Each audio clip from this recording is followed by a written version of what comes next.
உங்களுக்கான தேவனுடைய வார்த்தை. அவர் நம்மேல் வைத்த கிருபை எவ்வளவு பெரியது. சங்கீதம் 117:2.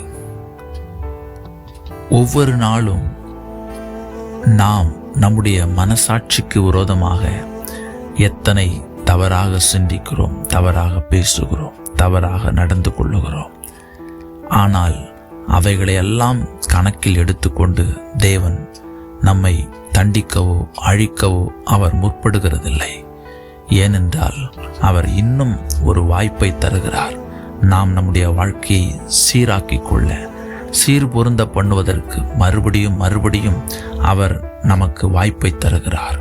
நாம் நம்மை உள்நோக்கி பார்த்தால் அவர் நம்மை தண்டிக்காமல் இருக்கிறதைக் கண்டு அவர் நம்மேல் வைத்த கிருபை எவ்வளவு பெரிதென்று புரிந்து கொள்ள முடியும். ஆம் பிரியமானவர்களே, நம்மை ஆராய்ந்து சீர்பொருந்த பண்ணுவோம். இன்னும் கிருபையும் நன்மையும் ஆண்டவரிடத்தில் அதிகமாய் பெற்றுக்கொள்வோம். ஆமென்.